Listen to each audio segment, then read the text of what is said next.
Good morning, sleepyhead. Rise and shine. This is Ranger 1, and you're watching Episode 10 of the Ranger Chronicles. This episode was going to focus on the expansion of the Sarko Falls Resort. An episode about building, which, well, can be entertaining, but the larger matters have come into play. We were going to focus on this piece of land out in front of the main gates. It's rough, rocky, and uneven, and building here was going to be, well, a fairly serious challenge. I amassed all the materials necessary and set about clearing the area, which had a lot of large boulders, a lot of vegetation here and there. Well, it was going to be a lot of elbow grease invested. And the fact that the land slopes upward in front of the entranceway, well, it just complicated matters.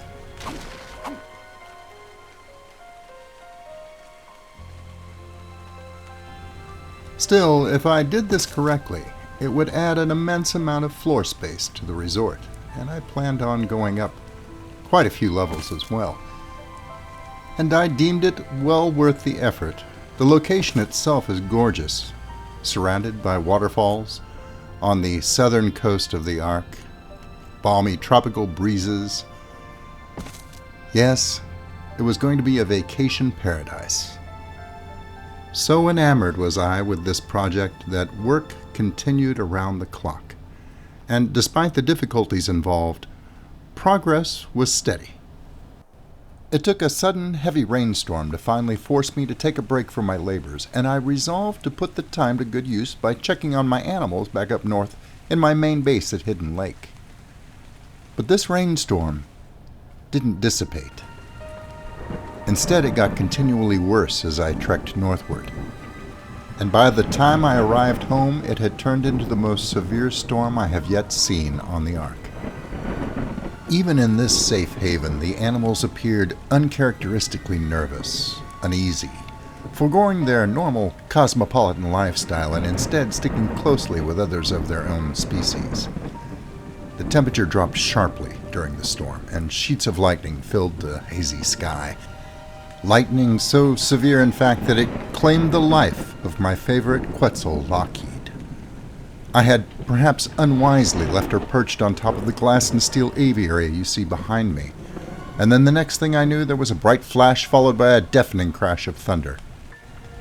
There was nothing of Lockheed left behind save a scorched platform saddle and a pile of what can only be described as deep-fried Quetzal strips, which, for the record, are surprisingly tasty with a honey Dijon dipping sauce. I have not yet been able to bring myself to name her vastly inferior replacement that you see behind me. I'm going to miss her. This tragedy brought forth in me a deep resolve to study this freakish storm more closely, and from my vantage point high atop the state-of-the-art Hidden Lake Visitor Center, I noticed another strange occurrence. Most of the lightning seemed to be streaking across the sky from the northwest, and, in fact, was emanating from the blue obelisk that hovers above the frozen areas of the ARK that lie in that direction. Further study would eventually reveal that while the rest of the ARK was enjoying the normal rising temperatures associated with the arrival of spring, the whole area surrounding Hidden Lake was instead experiencing a slow but steady decrease in the average daily temperature. If my calculations are correct, and they always are, within a month this entire area will begin to experience freezing temperatures again. This inexplicable and unseasonable cold would be catastrophic for the local animal life. If it persists, and I have begun to believe that it will, entire species native to the area will be wiped out, or at least forced to relocate southwards, opening the door to an influx of creatures better suited to colder environs. So I asked myself, should I flee south as well? Will the Sarko Falls Resort instead become my new base of operations, my last refuge from the inexorable approach of an unnatural winter? Was this the end of Hidden Lake? Oh, hell no. I've not one to let a little thing like a major ecological disaster force me from my original home. Development of Sarco Falls was going to have to wait because right now I needed to come up with a plan, and come up with one I did. After an entire 20 or 30 seconds of careful deliberation, I sprang into action aboard the nameless Quetzal. Step 1. Lunch for my faithful animal companions. After all, food might become scarce soon, and they needed to build up a nice reserve of fat before that happened. Let's check the trap and see what's on the menu. This one looks tasty. Come on, big fella. Time to serve the greater good. And by greater good, I mean finger-licking good. After lunch, I decided it would probably be a good idea to come up with a step 2. That took a little bit longer, but eventually I came up with a sound plan of action. I knew that the hidden lake had always been sheltered from extremes in temperature, with the surrounding cliffs keeping it cooler in the summer and geothermal activity below the central lake keeping it warmer in the winter. The chances were good that the immediate area around the lake itself would remain habitable despite the worst this new ice age might bring. The problem was that there just wasn't enough room down here to house all of the animal life that inhabit this area. Worse still, I could foresee that the area quite possibly would become quickly overrun with packs of ravenous direwolves and other creatures at home in glacial conditions. I needed to secure a large area against this oncoming invasion of cold-hearted carnivores and develop a larger infrastructure to keep tabs on the local wildlife, so as to bring those animals most in need to the safety of my sanctuary. Fortunately, the natural topography of the area supplied a ready solution to both of these problems.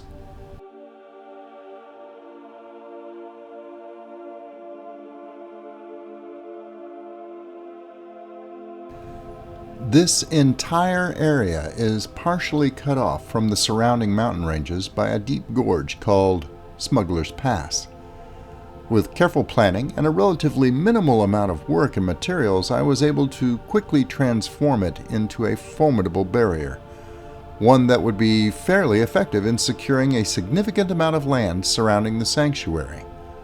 While it might not keep everything out that would come calling during this deep freeze disaster, it should suffice to keep most of the unwelcome visitors at bay. Although it was costly, I constructed the wall out of metal, as I knew there was a high chance that gigas might also wander down from the mountains when food got scarce. I will admit I wasn't altogether happy with surrounding my lands with such a grim and foreboding defensive wall, and I resolved to redouble my efforts to develop technology better suited to the task as quickly as I possibly could. But for now, I let the rugged terrain of Smuggler's Pass do the job for me, wherever I could. And I'll continue to strengthen this artificial border as time allows.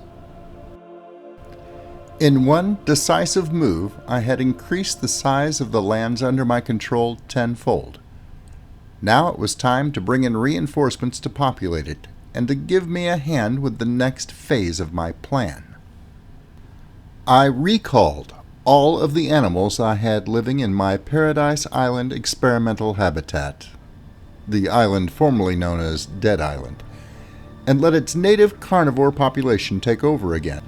I knew that I could re-establish the habitat again if I needed to, but I had no idea what conditions would be like out there once the cold weather arrived. Soon the larger animals were hard at work clearing the thick forest that makes up much of my new territory. Their efforts directly supported the next necessary step in making this whole crazy scheme of mine work. You see, the thick forest, while handy in some respects, needed to be thinned out to allow me to actually observe and care for the animals it would soon become home to. So while the Brontos and Paracers started working at the edge of the forest, I concentrated my efforts closer to home, clearing the 3 ravines that gave access to the Hidden Valley Sanctuary itself. I had purposefully left the ravines choked with vegetation and rubble to better hide the vulnerable entrances, but now I needed easy access and better visibility of the surrounding terrain. Of course, building a road A relatively flat road through uneven and winding terrain is easier said than done. But there are two universal truths you should always keep in mind. The first, of course, is never get involved in a land war in Asia, but only slightly less well known as this: never bet against Ranger 1 when death is on the line.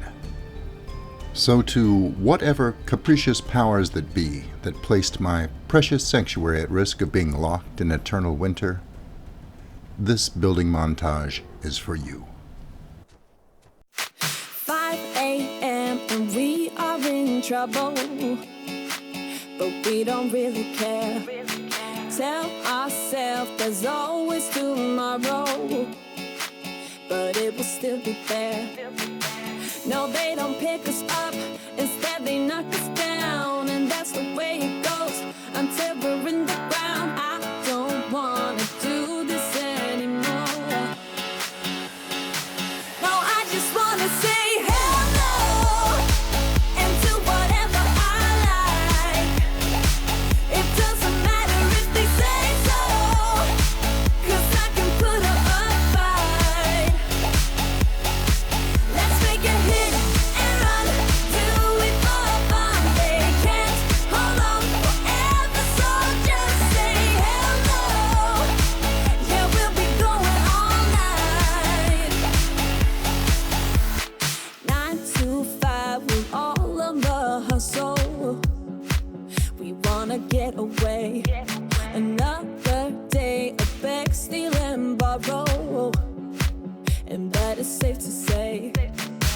No, they don't pick us up, instead they knock us down, and that's the way it goes until we're in the ground. I don't wanna do this anymore. Hey. No, I just wanna say hello and do whatever I like. It doesn't matter if they say so, 'cause I can put up a fight. Let's make a hit and run, do it for fun. They can't hold on forever, so just say hello. Yeah, we'll be going all night. No, they don't pick us up, instead they knock us down, and that's the way it goes until we're in the ground. No, they don't pick us up, instead they knock us down, and that's the way it goes until we're in the ground. No, they don't pick us up, instead they knock us down, and that's the way it goes until we're in the ground. I don't wanna do this anymore.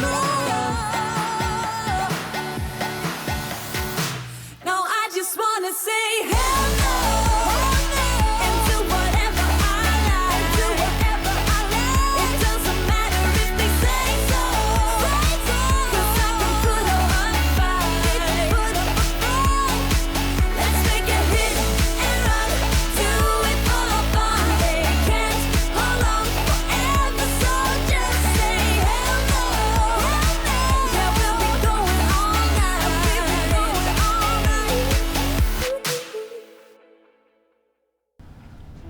When the dust settled, I had a crude but workable pathway that should serve to keep the approaches to the sanctuary clear. Only 2 more to go. And after that will come a network of buildings, outlooks, and pathways throughout the more heavily forested section of this new preserve. But that, my friends, is a task for another day. I'll leave you with one final discovery, one further glimmer of hope for a happy ending in this struggle for survival. I've found that in addition to the savage weather disruptions coming from the blue obelisk in the skies to the west, a cold water jet stream in the oceans to the north appears to have been diverted to flow much further in my direction along the coastline. I strongly believe that there is a connection between the two anomalies. If I can find a way to block or divert that current of freezing water, say with the high-tech improvements in wall building technology that I have been working on, it is possible that I can keep the temperatures from dropping as severely in this area, perhaps even averting the onslaught of winter for the entire preserve. So as we face a dim and uncertain dawn, it has now become a race against time. My sheer intellect and the loyalty of my animal companions pitted against the forces of nature and the unfathomable whims of those mysterious beings that created the ARK. I appreciate your watching this chronicle of my adventures here in the ARK up until now, and if my plan is sound, this may be its most triumphant moment. If not, this could be its final chapter. Time will tell the tale. Until I see you again, if I see you again, good hunting.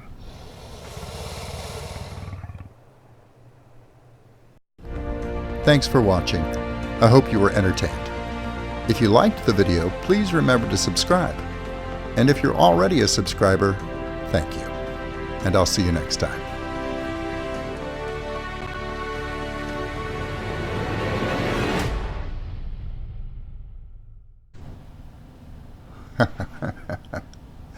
Yes, it works. Game on, ARK. Game on.